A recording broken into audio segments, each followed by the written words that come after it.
ఇది కనుక మీకు పూర్తిగా ఈ చెప్పబోయే 4 నిమిషాల ప్రసంగం 4 నిమిషాల హెచ్చరిక కనుక మీకు తెలిసి ఉంటే ఈ వాక్యం అంతా కూడా అర్థమైనట్టు. సమయం 20 నుంచి 25 నిమిషాల కంటే లేదు కాబట్టి నేను పెద్ద రిఫరెన్స్లోకి పోకుండా మీకు విషయం చెప్పేటప్పుడు సూటిగా చెప్పే ప్రయత్నం చేస్తాను.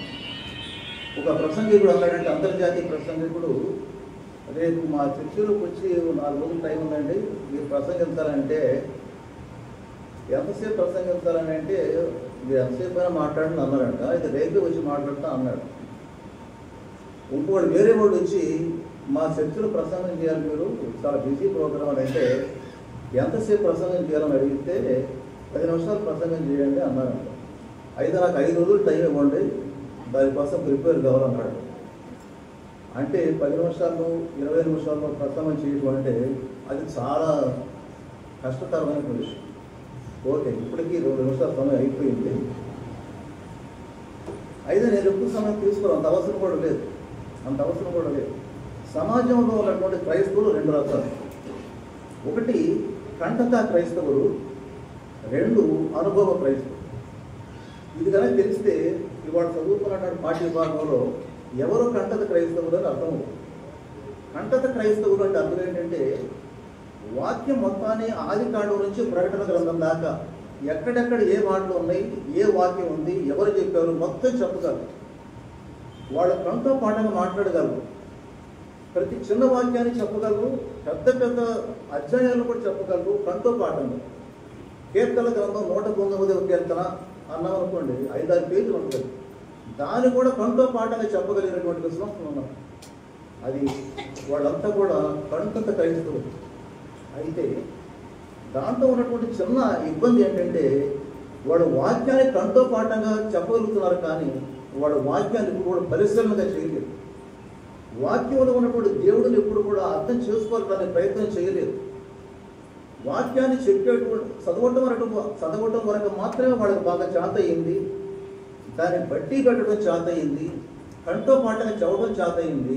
కానీ వాక్యంలో ఉన్నటువంటి దేవుడిని కొట్టుకోవడం చేత కాదు. క్రీస్తు ఎవరు అని అంటే చెప్పలేదు. మెస్సియా అంటే ఎవరు చెప్పలేదు. మరి అద్వితీయ బాంధవ్యం దేవుడికి ఎవరితో ఉంది అని అంటే చెప్పలేదు. కాబట్టి మైక్ పనిచేయట్లేదు.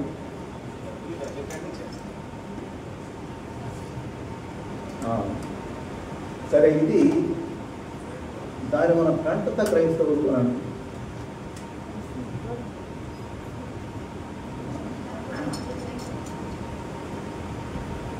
వాళ్ళు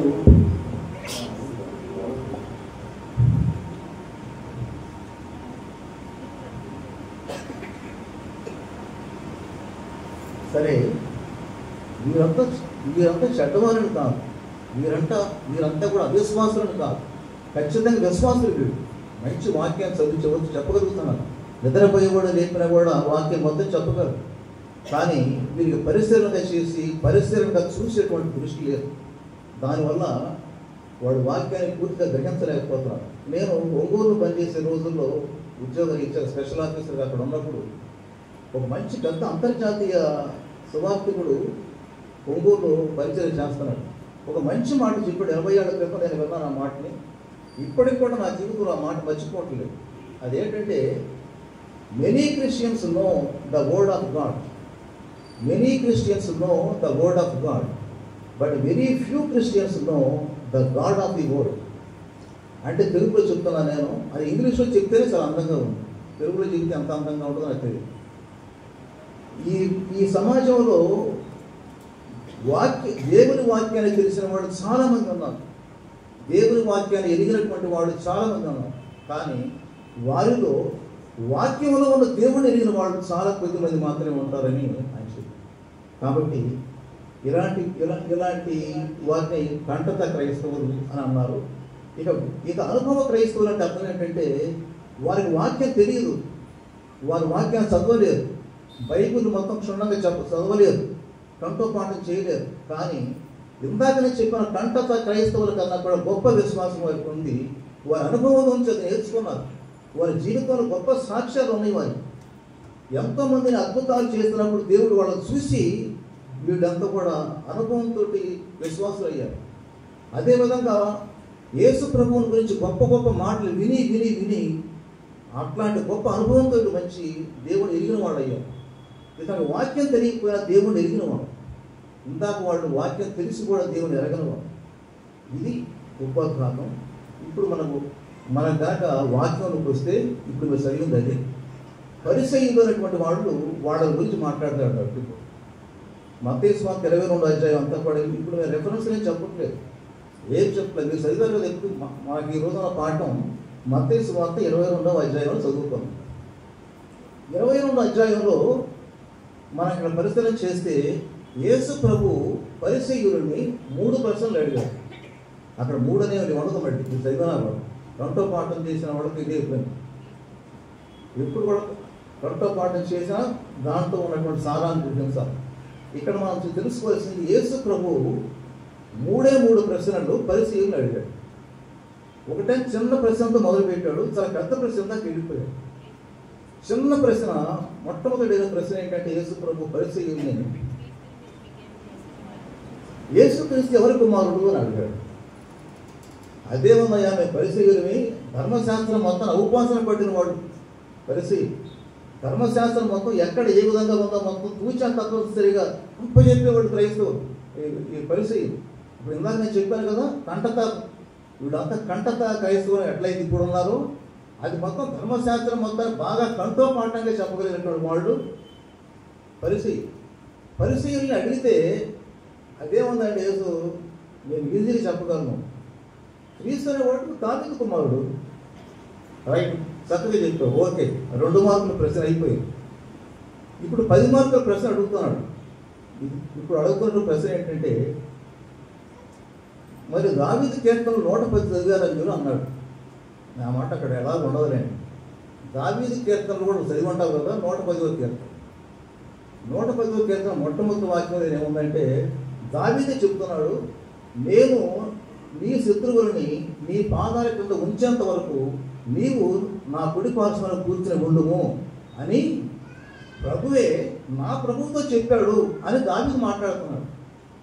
ఈ వాక్యాన్ని యేసు ప్రభు వాళ్ళకి చూపించి ఇది నీకు తెలుసు కదా. ఇక్కడ ఇప్పుడు ఇందాక మీరు ఏమన్నారంటే యేసు క్రీస్తు అయినటువంటి వాడు దావీదు కుమారుడు అని చెప్పారు కదా. మరి దావీదు కుమారుడు అయినటువంటి వాడిని మరి దావీదే ప్రభువు అని ఎందుకు అంటున్నాడు అని 2వ ప్రశ్న అడిగాడు. అది ఒక ప్రశ్న. దావీదు కుమారుడు క్రీస్తు అని నువ్వు చెప్పావు అంటే దావీదుకి క్రీస్తు కుమారుడు కింద లెక్క. మరి అట్లాంటి కుమారుడిని పట్టుకొని దావీదు నా ప్రభువు అనేది ఎందుకు సంబోధించాడు? 2వ ప్రశ్న. ఎంతకన్నా పెద్ద 20 మార్కుల ప్రశ్న లాగా ఇంకోటి 3ది కూడా అందులో ఉంది. అసలు ప్రభు అయినటువంటి వాడు, ప్రభు అయిన కొట్టినటువంటి వాడిని కుమారుడని ఎందుకు అంటున్నాడు? అసలు దావీదుకి కుమారుడేనా అయ్యా? దావీదుకు పుట్టాడా? ఈ 3 ప్రశ్నలు. ఎందుకు సారాంశం మొత్తం ఏంటంటే 10 నిమిషాలు ముగిస్తాను బట్టి సారాంశం మొత్తం ఏమిటి ఇందులో అందరూ అర్థం చేసుకోవాల్సిన ఒక మతాలు ఏంటంటే కంఠోపాఠం చేసిన వాళ్ళందరూ కూడా 3 లక్షణాలు ఉన్నాయి. ఒకటి, తిమ్మిని బొమ్మగా దేవుడిని ఎదురుగా పెట్టుకొని దేవుడే తెగమగ ప్రశ్నలు అడిగేటువంటి వాళ్ళ లక్షణం. పరిసయ్యులు యేసు ప్రభుని చాలా తెగమగ పెట్టే ప్రశ్నలు అడిగారు. ఇది విశ్రాంతి దినం కదా, విశ్రాంతి దినంలో కంకులు తుంచుకొని పొలంలో కూడా అడ్డం పట్టడం ఇది తగునా అని అడిగి ఉన్నారు. విశ్రాంతి దినాన కళ్ళు లేని పుట్టివాడికి కళ్ళు తెప్పించడం తగునా అని పరిసయ్యులు యేసు ప్రభుని అడిగి ఉంటారు. పన్ను కట్టాల్సి వస్తే కైసరకు పన్ను కట్టాలా అని అడిగి ఉంటారు. అన్ని ఆదాయంలో గొప్ప ఆదాయం ఏది అని ఇట్లాంటి తెగమక ప్రశ్నలన్నీ కూడా యేసు ప్రభువు తప్పు పట్టడం కోసం చూసేటువంటి వాళ్ళు ఎవరంటే ఈ పరిసయ్యులు. అంటే వీళ్ళంతా కూడా కంటతా విశ్వాసం, యేసు ప్రభుని గుర్తించలేకపోయినవాడు, క్రీస్తుని గుర్తించలేకపోయినవాడు. ఇదే కాకుండా ఇంకొక లక్షణం ఏంటంటే ఏడలో ఉంది, స్వయంగా యేసు ప్రభు స్వయంగా దేవుడి దగ్గరకు వచ్చి నిలబడ్డా కూడా ఆ దేవుడిని కూడా గుర్తించలేనటువంటి వాళ్ళు ఇట్లాంటి ఈ కంటత క్రైస్తవులు కంటత విశ్వాసులు ఉన్నారు. చివరి పాయింట్ నేను చెప్పేది ఏంటంటే వీరందరూ ఏమనుకుంటున్నారంటే ఇప్పుడు నేను కూడా ఏమనుకునేవాడంటే యేసు ప్రభు సువార్తని యేసు ప్రభు శ్రీలకటానికి వచ్చాడనేటువంటి గొప్ప సువార్తని యేసు ప్రభు తప్ప శిష్యులందరూ ప్రకటించారని, అపోస్తులు ప్రకటించారని, పౌలు ప్రకటించాడని మనం అందరూ అనుకుంటాం. కానీ అందరికన్నా ఎక్కువ కష్టపడి సువార్త ప్రకటించిన వాడు యేసు ప్రభు. ఎంత కష్టమైన పని చేశాడంటే యేసు ప్రభు ఎవరి కోసం అంటే నిజంగా అనుభవ క్రైస్తవుల కోసం కాదు. అనుభవంతో దేవుని నమ్మిన వాళ్ళ గురించి యేసు ప్రభు కష్టపడు, వాళ్ళే ఎమ్మడి కూడా వచ్చేసారు ఆయన. కానీ యేసు ప్రభు పడ్డ కష్టం అంతా ఎవరి కోసం పడ్డాడంటే నేనే క్రీస్తుని, నేనే మెస్సియాని, నేనే దేవుడితో ఏం బాంధవ్యం ఇది, అద్వితీయ బాంధవ్యం కలిగిన వాడే నేనే అని రుజువు చేసుకోవడానికి వాళ్ళ ఒప్పించడం కోసం యేసు ప్రభు పడ్డంత కష్టం ఏ శిష్యులు పడదు. ఇది మనం తెలుసుకోవాలి. ఇప్పుడు పరిశీలన దగ్గర కూడా అదే కష్టపడుతున్నాడు. క్రీస్తు ఎవరు? క్రీస్తు అంటే దావీదు కుమారుడు. మరి దావీదు కుమారుడు అయితే ఆయన ప్రభువుని ఎందుకన్నాడు? మరి నిజంగా దావీదుకి యేసు ప్రభు, దావీదుకి క్రీస్తు నిజంగా కొడుకేనా లేదా ఎవరు పడుతున్నానా? ఇవన్నీ రుజువు చేయడం కోసం యేసు క్రీస్తు చాలా కష్టపడి వాళ్ళని ఒప్పించాల్సి వచ్చింది. వాళ్ళని ప్రశ్నలు అడిగి ఊరుకున్నాడు. కాబట్టి ఇక్కడ మీరు తెలుసుకోవాల్సినటువంటి ఒకటే ఒక విషయం ఏంటంటే యేసు ప్రభు మాత్రమే అద్వితీయ బాంధవ్యం కలిగిన వాడు. ఇప్పుడు నేను పాయింట్లోకి మీరు వస్తే అద్వితీయ బాంధవ్యం అంటే అసలు అర్థం ఏంటి? అద్వితీయ బాంధవ్యం అంటే ఒకే ఒక్కడితో ఉన్నటువంటి బాంధవ్యం అని అర్థం. ఒకే ఒక్కడితో ఉన్నటువంటి సంబంధం అని అర్థం. దేవుడితోటి ఈ లోకంలో ఉన్నటువంటి వాళ్ళలో ఒక్కడితో మాత్రమే బాంధవ్యం ఉంది, ఒక్కడితో మాత్రమే సంబంధం ఉంది. ఆ ఒక్కడు యేసుక్రీస్తు మాత్రమే. క్రీస్తు తప్ప మరొక బాంధవ్యం కలిగిన వాడు ఈ భూలోకంలో మరి ఎవరూ లేరు. దేవుడు చాలా మందితో మాట్లాడాడు. దేవుడు అబ్రహాముతో మాట్లాడాడు, ఇస్సాకుతో మాట్లాడాడు, దావీదుతో మాట్లాడాడు, ఎంతో మందితో మాట్లాడాడు. కానీ వాళ్ళందరూ కూడా అద్వితీయ బాంధవ్యం కలిగిన వారు కాదు. ఇక్కడ ఈ వాక్యం యొక్క ఉద్దేశం ఏంటంటే ఒక యేసు క్రీస్తు మాత్రమే అద్వితీయ బాంధవ్యం దేవుడితో ఉంది అని రుజువు చేయడమే ఇక్కడ ఉద్దేశం. అయితే ఈ కష్టం అంతా పడేదంతా కూడా యేసు ప్రభు వాళ్ళతో పరిశీలిస్తూ మాట్లాడటానికి ఉన్న కారణం అంతా కూడా ఒకటే, నేనే క్రీస్తుని, నేనే మెస్సియాని, నేనే సిలువలో నా ప్రాణాన్ని అర్పించడం కోసం ఈ లోకానికి వచ్చాను, నేనే దేవుడితో సమానుడైనటువంటి వాడిని, దేవుడితో సమానుడు అయ్యుండి కూడా అవి మొత్తం వదులుకొని మీ పాపాల నుంచి విడుదల చేయడం కోసం నేను ఇక్కడికి వచ్చాను అని యేసు ప్రభు చెప్పుకోవడానికి ఎంతో కష్టపడ్డ సీన్ అది. ఇవాళ మనం చదువుకున్నదంతా ఆ 3 ప్రశ్నల యొక్క ఉద్దేశం అంతా ఏంటంటే మీరు పొరపాటు పడుతున్నారు. క్రీస్తు అంటే ఎవడో అనుకుంటున్నారు, అద్వితీయ బాంధవ్యం ఎవరికో ఉందనుకుంటున్నారు. ఇదంతా కాదు. నేను ఈ ముందు నిలబడ్డానే, నేను క్రీస్తుని, నేనే రక్షించేటువంటి మెస్సియాని, నన్ను గుర్తించలేకపోతున్నారు, ఇప్పుడు కనుక గుర్తించండి అనే ప్రయత్నం చేయడమే ఈరోజు చెప్పినటువంటి వాక్యం యొక్క సారం.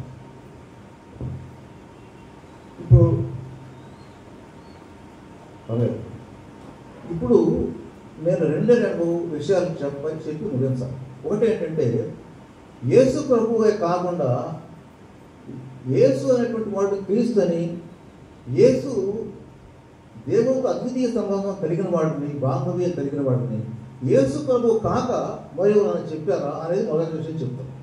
మొదటిది దీంట్లో ఇప్పుడు ఒకసారి ఒక రిఫరెన్స్ మాత్రం నేను చెప్తున్నాను. మొదటిది లోకా సువార్త 2:11.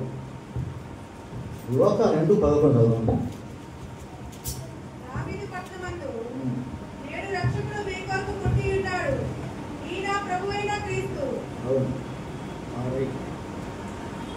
దావీదు పట్టణం ముందు రక్షకుడు పుట్టి ఉన్నాడు, ఈయన ప్రభు అయిన క్రీస్తు అని చెప్పిన వారు ఎవరు? స్వయాన దేవుని దూతే. స్వయాన దేవుని దూత కూడా ప్రకటించింది ఈయనే క్రీస్తు అని, ఈయనే ప్రభు అని. ఇందాక ప్రభు అని చెప్పినంటే వాళ్ళని అడిగితే ప్రభు అంటే ఎవడో తెలియకుండా మౌనంగా ఊహించారు కదా పరిచయులు. సమాధానం లేకుండా తిక్కురు మిక్కురు మనకుండా ఉన్నారు కదా. వాళ్ళ నోటేమంటే సమాధానం రాలేదు కదా. ఇప్పుడు డైరెక్ట్గా దేవదూతలే వచ్చి మాట్లాడింది ఏంటంటే దావీదు పట్టణం ముందు రక్షకుడు మీ కొరకు పుట్టి ఉన్నాడు, ఈయన మన ప్రభు అయిన క్రీస్తు అన్నాడు. ప్రభువు క్రీస్తు 2 మాటలు దాంట్లో ఉన్నాయి. ప్రభు ఎవరో అని చెప్పినంటే వాళ్ళు చెప్పలేకపోయారు పరిచయం. క్రీస్తు ఎవరో అని అంటే చెప్పలేకపోయారు పరిచయం. యేసు ప్రభు చాలా ప్రయత్నం చేశాడు వాడు ఒప్పించడం కోసం. వాళ్ళు ఏం మాట్లాడకుండా మౌనంగా వహించారు. అంతటితో అధ్యాయం ముగిసింది. అయితే దేవదూతలు కూడా ప్రకటించింది ఏంటంటే, ఇదిగో యేసు ప్రభువే క్రీస్తు, ఈ యేసు ప్రభువే మెషియా, ఈ యేసు ప్రభువుకి మాత్రమే దేవుడితో అద్వితీయమైన సంబంధం ఉంది అని దేవదూతలు స్పష్టపరిచిన విషయం మీరు మొట్టమొదటి గమనించింది. ఇంకా రెండు, దేవుని స్వరమే డైరెక్ట్గా మాట్లాడింది. దీంట్లో మత్తయి 17:5 చూడండి ఒకసారి. మత్తయి 17:5 చాలా స్పష్టంగా చెప్పింది ఏంటంటే,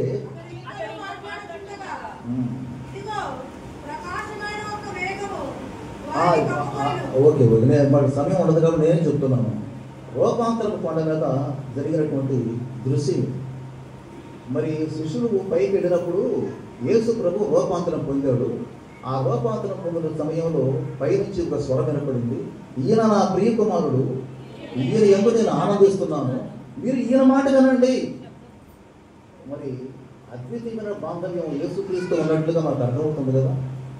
అద్వితీయమైన బాంధవ్యం అంటే ఒకే ఒక్కడితో మాత్రమే ఉన్నటువంటి సంబంధం. ఇక మరి ఎవరి పేరు చెప్పలేదు దేవుడు. ఆ స్వరం వినిపించింది ఏంటంటే, ఈయన మాటే వినండి అని అన్నారు. అబ్రహాం మాట వినండి, మోషే మాట వినండి అని ఎవరి పేర్లు లేకుండా ఈయన మాట వినండి, ఈయన మాత్రమే నా ప్రియ కుమారుడు అని చెప్పాడు. కాబట్టి దేవునితోటి అద్వితీయమైన సంబంధం ఉన్నవాడు ఎవరు అని అంటే యేసుక్రీస్తు మాత్రమే అని రెండో వచనం ద్వారా మనకు అర్థమైంది. మూడోది ఏంటంటే, ఒకటి చెప్పి ఇది ఆపేస్తున్నాను. అపోస్తలుడైన పౌలు ఇంకొక మాట చెప్పాడు. ఇప్పుడు మనకి దేవుడు దూత చెప్పడం విన్నాము, స్వయంగా దేవుడే మాట్లాడిన స్వరం రెండోది విన్నాము. వీళ్ళిద్దరు సాక్ష్యం కూడా యేసు ప్రభువు మాత్రమే క్రీస్తు, యేసు ప్రభువు మాత్రమే మెషియా, యేసు ప్రభువు మాత్రమే ఈ లోకంలో మీ పాపాల నుంచి మిమ్మల్ని విడుదల చేయగలిగిన శక్తి కలిగిన వాడు అని వాళ్ళిద్దరు చెప్పారు. చివరగా ఇంకొక వ్యక్తి గురించి చెప్తున్నాను, అపోస్తలుడైన పౌలు గురించి. పౌలు ఫిలిప్పీలకు రాసిన పత్రిక 2:6-7 ఏమన్నాడంటే, ఆయన దేవుని స్వరూపం కలిగిన వాడు, దేవునితో సమానంగా ఉండేటువంటి వాడు, అది విడిచిపెట్టి ఈ లోకానికి వచ్చాడు. ఆయన దేవునితో సమానం, దేవుని స్వరూపం కలిగినటువంటి వాడు. కాబట్టి అద్వితీయమైనటువంటి సంబంధం ఎవరికి ఉంది అని అనేటువంటి విషయంలో యేసుక్రీస్తు మాత్రమే దేవుడితో సమానుడు, యేసుక్రీస్తు మాత్రమే ఈ లోకానికి మనల పాపాల నుంచి విడుదల పొందడం కోసం వచ్చినటువంటి గొర్రెపిల్ల, ఆయన మాత్రమే మెషియా, ఆయన మాత్రమే దేవుడితో అద్వితీయ సంబంధం కలిగిన వాడు అని రుజువుపరుస్తూ అపోస్తలుడైన పౌలు చెప్పిన మాట. ఇప్పుడు నేను 3 సాక్ష్యాలు చెప్పాను. బైబిల్ నిండా చాలా సాక్ష్యాలు ఇట్లాంటివి ఉన్నాయి. యేసుక్రీస్తుకు మాత్రమే అద్వితీయ బాంధవ్యం దేవుడితో ఉంది అని రుజువుపరిచేవి మన బైబిల్ గ్రంథంలో ఇంకా చాలా విశేషాలు ఉన్నాయి. సమయం మనకి ఎప్పుడైనా తక్కువగా ఉంటుంది కాబట్టి నేను స్పీడ్గా చెప్పక తప్పదు, మీరు స్పీడ్గా అర్థం చేసుకోక తప్పదు. కాబట్టి ఇప్పుడు మనం లెంట్ పీరియడ్లో ఉన్నాం. మన పాపాల నుంచి విముక్తి పొందించడం కోసం, మన పాపాల నుంచి మనం ప్రక్షాళన చేయడం కోసం, మన పాపాలను భుజాన ఆయన వేసుకొని మనల్ని పరలోక రాజ్యానికి నడిపించడం కోసం ఈ లోకానికి వచ్చినటువంటి అద్వితీయ బాంధవ్యం కలిగినటువంటి వాడు ఎవరు అని అంటే ఒక యేసుక్రీస్తు మాత్రమే మనం స్పష్టం చేసుకోవాలి. ఈ లోకం అంతా అర్థం చేసుకోవాలి. ఒక క్రైస్తవ విశ్వాసులే కాదు, ప్రపంచం మొత్తం ఆయన యొక్క, ప్రపంచంలో ఉన్న ప్రతి మోకాలు ఆయన నామాన్ని వంగ. కాబట్టి ఈ సందేశం ద్వారా మనం తెలుసుకోవాలి ఏంటంటే, ఎంతసేపటికి కూడా మనం నాకు ధర్మశాస్త్రం మొత్తం తెలుసని విర్రవీగారు పరిస్థితి, నాకు ధర్మశాస్త్రం మొత్తం కూడా మోషే ధర్మశాస్త్రం అంతా కూడా చెప్పగలమని చెప్పి విర్రవీగారు పరిస్థితి. కానీ అంత ధర్మశాస్త్రం కంఠోపాఠం చేశారు కానీ పరిసయ్యులు క్రీస్తు ఎవరో కనిపెట్టలేకపోయారు, యేసు ప్రభువుని కనిపెట్టలేకపోయారు, యేసు ప్రభు ఈ లోకానికి మనకు వచ్చినటువంటి రక్షకుడిని గుర్తించలేకపోయారు. ఇంతకన్నా దౌర్భాగ్య స్థితి మరి ఎవరికి రాకుండా ఉండుగా. మన బైబిల్ మొత్తం కంఠోపాఠంగా చదవండి, బైబిల్ మొత్తం అప్పచెప్పండి, కానీ బైబిల్లో ఉన్న వాక్యాన్ని అర్థం చేసుకుని వాక్యంలో ఉన్న దేవుడిని కనిపెట్టడం గొప్పతనం. మీ వాక్యము నా పాదములకు దీపం ఎప్పుడు అవుతుందంటే అర్థం చేసుకున్నప్పుడు దీపం. ఊర కంఠోపాఠం చేసినప్పుడు దీపం కాదు. పరిసయ్యులు కూడా కంఠోపాఠం కాదు, పరిసయ్యులు కూడాను కంఠత విశ్వాసులు వాడు. కానీ ఆ వాక్యంలో ఉన్నటువంటి దేవుడిని గుర్తించలేనటువంటి పరిసయ్యులు వాళ్ళు, వారు దేవుడిని గుర్తించలేక దే మిస్డ్ ది ట్రైన్. వాళ్ళు రైలుని మిస్ అయిపోయారు, ప్లాట్ఫారం మీద మిగిలిపోయినటువంటి వాడి పరిస్థితి.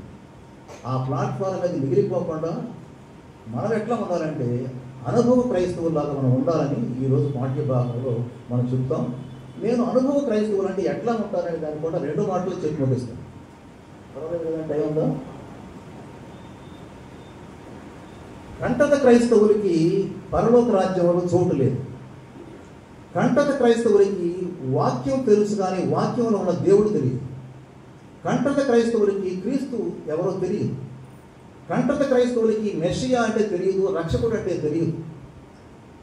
కాబట్టి వారు ఎంత తెలిసి కూడా, ఎంత కంఠోపాఠంగా వాక్యం తెలిసి కూడా వారంతా కూడా దేవుడిని మిస్ అయిపోయారు. కానీ అనుభవ క్రైస్తవులకి వాక్యం పెద్దగా కంఠోపాఠంగా తెలియదు. వారు బైబిల్ పట్టుకొని వస్తారు కానీ చర్చికి బైబిల్ తీసేసి బైబిల్లో ఉన్న వాక్యాన్ని చదవలేనటువంటి వాళ్ళు మనలో కూడా చాలామంది ఉన్నారు. కానీ వారి అనుభవంలో దేవుడు వారు ఎరిగినవారు. అనుభవం అంటే వారు చూచి తెలుసుకున్నాడు. చాలామందిని యేసు ప్రభు చేసిన అద్భుత కార్యాలు ఎంతోమంది దగ్గర చూశారు, వారి దేవుని తెలుసుకున్నారు. యేసు ప్రభువుని గురించి ఎంతోమంది దగ్గర విని విని విని గొప్ప హృదయంలో పెట్టుకుని యేసు క్రీస్తుని ఈయనే నిజంగా రక్షకుడు, ఈయనే మన కోసం రక్తం కార్చినటువంటి మెస్సియా, ఈయనకు మాత్రమే దేవుడికి అద్వితీయ సంబంధం ఉంది అని గుర్తించిన వారు కంటత క్రైస్తవులు కాదు, అనుభవ క్రైస్తవులు మాత్రమే. అందుకనే హృదయ శుద్ధి గలవారు ధన్యులు, వారు దేవుని చూస్తారు కూడా. వారికి హృదయ శుద్ధే ఉంది, అంతేకాని కంఠోపాఠంగా చెప్పగలుగుతుంది. హృదయ శుద్ధి గలవారు ధన్యులు, వారు దేవుని చూస్తారు అన్నారు. కానీ కంఠోపాఠం చేయగలిగిన వారు ధన్యులు, వారు దేవుని చూస్తారని ఎక్కడా లేదు. వాక్యం మొత్తం గడగడ అప్పచెప్పగలిగిన వారు ధన్యులు, వారు దేవుని చూస్తారని ఎక్కడా లేదు. కాబట్టి ఈ రోజున నేను బైబిల్ గ్రంథంలో చాలామంది అనుభవ జ్ఞానులు ఉన్నారు, చాలామంది అనుభవ విశ్వాసులు ఉన్నారు. కానీ నేను మీకు సమయాభావం వల్ల 2 అంశాలు గుర్తు చేసేసి నేను ముగిస్తాను. అనుభవంతో దేవుని పొందిన వాళ్ళు ఎవరు? వాక్యాన్ని చదవలేక, వాక్యాన్ని ఏమాత్రం తెలియకుండా, వారి దగ్గర బైబిల్ కూడా లేకుండా, కానీ దేవుడు మాత్రం గుండెల్లో ప్రతిష్టాపన చేసుకున్నవారు. గుండెల్లో మొత్తం తెలిసి చూసినప్పుడు యేసు ప్రభువు మాత్రమే కనిపించేవారు. ఏ సాతాను శక్తులకి లొంగని వారు, ఎట్లాంటి విగ్రహాలకు లొంగని వారు. అట్లాంటి వారిని అనుభవ క్రైస్తవులు అంటారు. ఇద్దరి గురించి మాట్లాడే ఒకటే యెరూషలేములో జయప్రవేశం చేసినప్పుడు, యెరూషలేములో యేసు ప్రభు జయప్రవేశం చేసినప్పుడు, అది మొత్తం మత్తయి సువార్త 21లో ఉంటుంది. మత్తయి సువార్త 21:8-9 ఏముందంటే,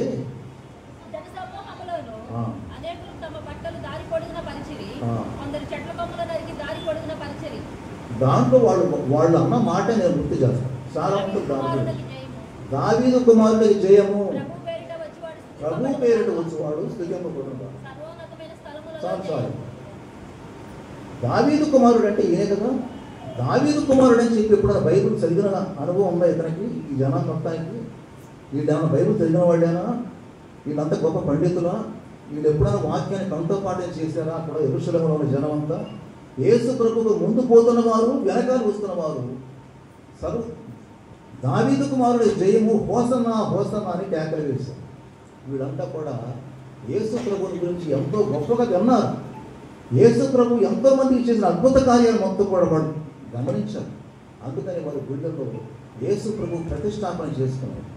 యేసు ప్రభువుని వారు రక్షకునిగా నమ్మారు, విమోచనకర్తగా నమ్మారు. దేవునితో అద్వితీయ సంబంధం కలిగిన వాడు ఇక్కడే మా మధ్యకి వచ్చాడు. ఈ రోజున దేవునితో అద్వితీయ సంబంధం కలిగిన వాడు ఈయనే అనే బట్టలు పరిచారు. గాడిద మీద వస్తున్నటువంటి వాడిని ఆహ్వానం చేశారు. దావీదు కుమారుడికి జయము, సర్వోన్నతమైన స్థలంలో ఆయన ఏమండి మహిమ కలుగుల గాక అని అన్నారు. ఇదంతా అన్నవాళ్ళు ఎవరంటే అనుభవ క్రైస్తవులు మాత్రం. మీరు అదే గుర్తుంచుకోవాల్సింది. వీడు పరిసయ్యుల లాంటి మనస్తత్వం కలిగిన వాడు కాదు. పరిసయ్యులాగా పాండిత్యం లేదడ. పరిసయ్యులాగా పెద్ద పెద్ద గ్రంథాలు చదవలేదు. కానీ వారికి లేదు ఒకే ఒక గొప్ప క్వాలిటీ. వారు మొత్తం మిస్ అయిపోయింది. అపారంగా వాడికి లభించింది ఏంటంటే దేవుని యొక్క కృప వారికి లభించింది. కాబట్టి ఇది మొదటి విషయం. రెండోది లాస్ట్ పాయింట్ మాట్లాడుతున్నాను. మత్తయి సువార్త 20:30లో ఇంకొక మాట ఉంది. మత్తయి సువార్త 20 చెప్పారు. ఇప్పుడు మళ్ళీ నేనే చెప్తాను దాని కూడా. యేసు ప్రభు తన శిష్యులతో కలిసి ఎరుకో పట్టణం నుంచి బయటకు వెళ్ళిపోతున్నప్పుడు అక్కడ ఇద్దరు గుడ్డివాళ్ళు కూర్చున్నారు. గుడ్డివాళ్ళు కూర్చొని వాళ్ళు అడుగుతున్నది ఏంటంటే దేవుణ్ణి, దావీదు కుమారుడా అని సంబోధించారు. వీడు కూడా ఇందాక వాళ్ళు కూడా అన్నదే, వీడు అన్నదే. ఈ రెండు చిన్న మాటలు పరిశీలికి తట్టలేదు. ఈ రెండు చిన్న మాటలు పరిశీలికి ఆ జ్ఞానానికి అందలేదు. వీడు విని అనే మాట కూడా అక్కడ ఉంది. గుడ్డివాడు కదా వీడు. గుడ్డివాడికి బైబిల్ ఉంటుందా? అప్పుడు బ్రెయిలీ లింగులో బైబిల్ ఏం లేవు. అప్పుడు ఎవరు కూడా గుడ్డివాడికి బైబిల్ లేవు. ఆ ఇద్దరు గుడ్డివాళ్ళకి ఉన్నటువంటి జ్ఞానం ఏంటంటే అనుభవ జ్ఞానమే ఉంది. వీళ్ళు యేసు ప్రభు గురించి గొప్పగా మాట్లాడుకున్నటువంటి జ్ఞానం ఉంది. వాడు యేసు ప్రభు పొందనడా దారిలో అంటే దావీదు కుమారుడా అనేది దాన్ని విని యేసు ప్రభుని అడిగింది ఏంటంటే మమ్మల్ని కరుణించు అన్నారు. మా కన్నులు తెరువు అన్నారు. పాస్టర్ గారు కూడా ఈ మధ్య ఒకటి సందర్భాల్లో ఎట్లాంటి ఇదే మాటలు మాట్లాడారు మీరందరూ దాన్ని. కాకపోతే ఆ స్పీడ్లో గమనించలేకపోతున్నాను. కానీ దావీదు కుమారుడా నీకు జయము అని కేవలం వినికిడి జ్ఞానంతో మాత్రమే వాడు దేవుడు నమ్మారు. బైబిల్ జ్ఞానంతో నమ్మలేదు, వాక్య జ్ఞానంతో నమ్మలేదు, కంటో పాఠం చేయడం ద్వారా నమ్మలేదు, పాండిత్యం అనేటువంటిది వాళ్ళు ప్రదర్శించి నమ్మలేదు. వారి వినికిడి జ్ఞానంతో కేవలం గుడ్డివారు కాబట్టి వాళ్ళు ఇప్పుడు చెప్పుకునేటువంటి జ్ఞానంతో వాడు యేసు ప్రభుని క్రీస్తుగా అంగీకరించారు, మెషియాగా అంగీకరించారు. నా కళ్ళు తిరుగుమన్నారు, నన్ను కరుణించమన్నారు. యేసు ప్రభు వారి దగ్గరకు వచ్చి వాళ్ళ కళ్ళు ముట్టినప్పుడు వాళ్ళు స్వస్థపరచబడ్డారు. ఇది మొత్తం దీనికి కొంత కంపారిజన్ కూడా ఉంది. ఒక ధనవంతుడు యేసుక్రీస్తు దగ్గరకు వచ్చి నిత్య జీవం పొందాలంటే నేనేం చేయాలంటే ఆయన చెప్పాడు గట్లా నీ ఆస్తి మొత్తానమ్ము అని, అప్పుడు ఆయన వెంబడించమని. అతను మిగులు ఆస్తిదారులకు కలిగిన వాడు కనుక యేసు ప్రభు మాట లెక్కా సభ చేయకుండా వెళ్ళిపోయాడు. వ్యసనం పడుతుంది ఉంది. అంతేగా మొత్తం సారాంశం అది. బాగా పాండిత్యం కలిగిన వాడు, బాగా అందగాళ్ళు, బాగా మంచి ఐశ్వర్యవంతుడు, మంచి ఆజానుబాహువుడు, గొప్ప ఆస్తిపరుడు, స్థితిమంతుడు యేసు ప్రభు దగ్గరకు వచ్చి నుంచొని నీకు సలహా చెప్పినప్పుడు ఆ సలహా పాటించకుండా పోయినటువంటి వాడు ఒక పక్కన ఉంటే, గుడ్డివాడు, రెండు కళ్ళు లేనివాడు, బైబిల్ జ్ఞానం లేనివాడు, వాడు కేవలం యేసు ప్రభుని వారి యొక్క గొప్పతనాన్ని, వారి యొక్క రక్షణ క్రియని, రక్షణ కార్యాన్ని విని వారు గుడ్డివారైనా సరే దావీదు కుమారుడా అని సంబోధించారు. అదే వారికి తీగలైపోయింది. అట్లాంటి అనుభవ జ్ఞానం మనకు ఉండాలని చెప్పి ఈ పాఠంలో మనం నేర్చుకుంటున్నాం. అద్వితీయ బాంధవ్యం కేవలం క్రీస్తుకు మాత్రమే ఉందని మన మాటలు నేర్చుకోగలుగుతున్నాం. యేసు ప్రభు తప్ప ఈ లోకానికి మరొక విమోచకుడు లేడు అని గమనించగలుగుతున్నాం. యేసు ప్రభు తప్ప మనకి క్రీస్తు రక్తంలో మాత్రమే మనకి విమోచన ఉందని చెప్పి మనం తెలుసుకోగలుగుతున్నాం. కాబట్టి మనం ఇప్పుడు ఏం చేయాలంటే, మనం పరిసయ్యుల గ్రూపులో ఉన్నామా, మనము సాదాసీదా జనం గ్రూపులో ఉన్నాం, మనం కంటత క్రైస్తవుల గ్రూపుకు చెందిన వారివా, అనుభవ క్రైస్తవ జీవితానికి చెందిన వారివా? ఒకసారి జ్ఞాపకం చేసుకొని చివరిలో ఒక మాట చెప్పేది, ముగించదలుచుకున్నప్పుడు చెప్పేది ఏంటంటే, మనం క్రైస్తవ గ్రూప్, మనం కంటత క్రైస్తవులుగా ఎలాగూ లేము. మనం ఇక్కడ అందరం కూడా, ప్రతి వాడు కూడా దేవుని యొక్క భయభక్తులతో ఉన్నబట్టి వాడుగా, ఏ రోజు ఎలాంటి వాక్యం పాస్టర్ గారి నోటి ద్వారా వస్తుందా అని చకోర పక్షులు అంటారు చూశారు పల్లెటూళ్ళలో.